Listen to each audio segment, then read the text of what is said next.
And recently, all around the world and here in Trinidad and Tobago, we have seen an increased awareness for mental health and mental well-being during this COVID-19 pandemic. And it's something we here at Cloud9, we hope that this conversation would continue post-pandemic. Yeah. However, globally, it was noted that due to lockdown measures, many persons were experiencing difficulties coping. And those that already had pre-existing conditions, well, this feeling was just heightened a bit. Yes. You know, and today we are joined by Rex Baddaloo, who actually founded a 24-hour prayer hotline. So welcome, Rex. Thank you. Thank you. How are you doing? Good, very well, very well. I'm glad that you guys have, given me an opportunity to just share what is happening and what I think is something that is absolutely needed, especially so with many people. It's a wide cross-section of people who are challenged. Yeah. Yes. So tell me, Mr. Baddaloo, what prompted you to start this 24-hour prayer hotline? That is something that I think was born out of a challenge that I have had, very, very personal challenge. My testimony centers around drug and alcohol and alcoholism. And years ago, many, many years ago, in fact, this year will be 40 years I haven't had a drink. Wow. The thing is, with regards to that, I remember one time I used to have a hotline. And people from all over the world, whenever they came into the airports or to Trinidad, they will normally call me in because they would need somebody to talk to, or somebody that I can take out. And what happened as a result of that, things evolved. And then we started another program, but just a couple of years ago, I found myself, I had surgery, and I came into a very serious time where I was suffering from serious anxiety, finding it extremely difficult to sleep. And many times in the night, I would jump up, and there was absolutely nobody who I would have been able to talk to who could help.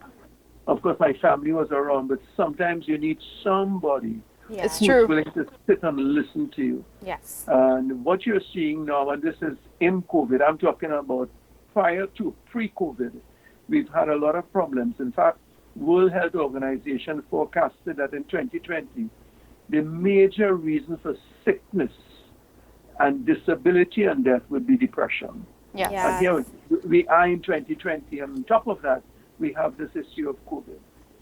I shared some time ago, a former Minister of Health said that 1 in 4 people in Trinidad and Tobago suffer with mental illness. And this is before COVID. Yes. We have a tremendous amount of people who are challenged with pharmaceutical addictions, chemical addictions, people who are bipolar, people who are challenged with marijuana, and this decriminalization also. You have a tremendous amount of problems. Yes. And the thing is that we just can't keep our, look at it and just cover our heads and say, well, everything is going to be all right. Maybe it's not my family. But I believe there's a serious need with regards to us reaching out to see how best we can help. Yeah.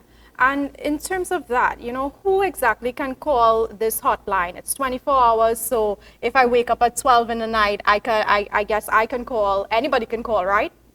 Yes, of course, absolutely. The thing is that we have people who are challenged with money. There are people who are challenged with, the lack of ability to sleep. The thing is that what we want to do is to see how best we can offer some prayer solutions, and if need, to see how best we can also direct people in a particular way, to see whether we need to put them in a particular group of people that would help, or try to see how best we can be effective in the call. Now, this is relatively new, because we are talking about, I have engaged quite a few young people, people who are very, very, very willing, but it's a logistical nightmare to have the call forwardings and so on. Yes. So all of those things we are currently doing and working on, and I'm convinced that, God willing, it's going to work. Yes. Have you guys seen an increase during this period, specifically during the pandemic? Well, the thing is, I've had quite a few calls. Many, many people call. Interestingly, I had a conversation with you guys a couple of weeks ago. And soon after that interview, I got a few calls from people who called to ask me about friends and family who were challenged specifically and predominantly with alcoholism. So I think more so now I think people are calling it cabin fever and you're hearing all kinds of stuff. Right. You know, people are locked down and they're locked in. But the fact is that people really feel as if they're suffocating. And many times people will go to something that might give them some temporary relief. And it's most times they will try it with chemicals. Yeah. You know, whether it is something to sleep better or whether it is alcohol. And the challenge with that is that once there's codependency, getting back into a normal way of life is going to be a little difficult. Right. So the fact is, yes, this time people are more challenged and they are calling, they are asking for help. Yes. Yeah, and in terms of follow-up, because you mentioned just now a bit of follow-up can be put in place and you guys are looking into that. What exactly can persons expect when they call and if they have or in need of more assistance in terms of mental health, what exactly can they expect? Well, apart from friends, what we are going to be doing is taking data, and once they are willing to, we would try to see whether we can send them and streamline them into different organizations and groups that can very likely help them in those specific areas. Okay. In terms of, the conversation is something that's always said, Kimberly, in Trinidad, we don't talk about mental health enough. Yeah, we don't. And I really love what you guys are doing here. You know, you're opening up the conversation and making it okay for persons that struggle with things like addiction, anxiety, etc. You know, to have a space that they can, a safe space. A safe space. I think that is something we need to mention here. Confidentiality is something I'm sure... Absolutely. It's of paramount importance to you. Correct. Yeah. Can you tell us a little bit about that? Just share, just briefly, in terms of confidentiality. What measures do you guys have in place in terms of, your counselors, persons that, would you do first responders, let's call them that. Yeah.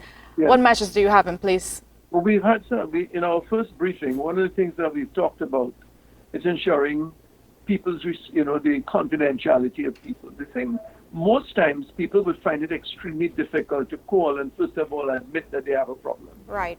It's extremely difficult for people to reach at this place of admission. So what they'll do is they'll very likely call in and say, listen, a friend needs help. Yes. They would not very likely say, I need help. Yeah. It's true. And most times in probing, and that is why we are supposed to really be excellent listeners, just in probing, we'll very likely find out, first of all, this person is, can I trust you? Right. Can I trust you enough to talk to you a little bit? Yeah. Can I trust you to tell you exactly how I feel? And trusting is going to take a little doing.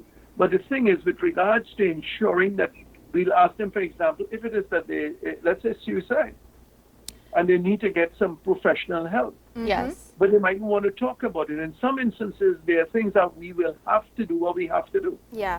You follow what I'm saying? Yeah. There might be some other cases that they say, I do not want my mother to know or my parents to know, and I'm involved with drugs. Yeah. That's true. You know? And what we need to do is to hook up with the person and try to see how best we can work together with them for their good. Yes? Yes. Yes. So we have put some of those things in place with regards to the issue of confidentiality and so. Okay. And what's the number that persons can call? 485 4538. Okay, guys, that's 485-4538. 485 4538. And Awesome. it's a 24-hour prayer hotline, you guys. If you are feeling, the need for, just for a listening ear at 12 in the night, that's the number to call. And you need just someone to listen to you. You don't need to suffer alone or in silence. Agreed. Yes. And Mr. Baddaloo, do you have any closing comments for us? Well, what I'd like to do is just to, first of all, thank you guys. And I think what we are really looking for, and this is self-sustained. There's nobody sponsoring, nobody doing it. And these are people coming together and believing that they can make a significant difference in the lives of the people in Trinidad and Tobago. Yes. We have a beautiful country. Yes. And we have a tremendous amount of people who are hurting and suffering. That's right. And it is easy for us to just say, here what, let life go on. But I believe that it is critical for people to stand up and do something. And I want to commend the people who are in my team who have also taken time off to do this.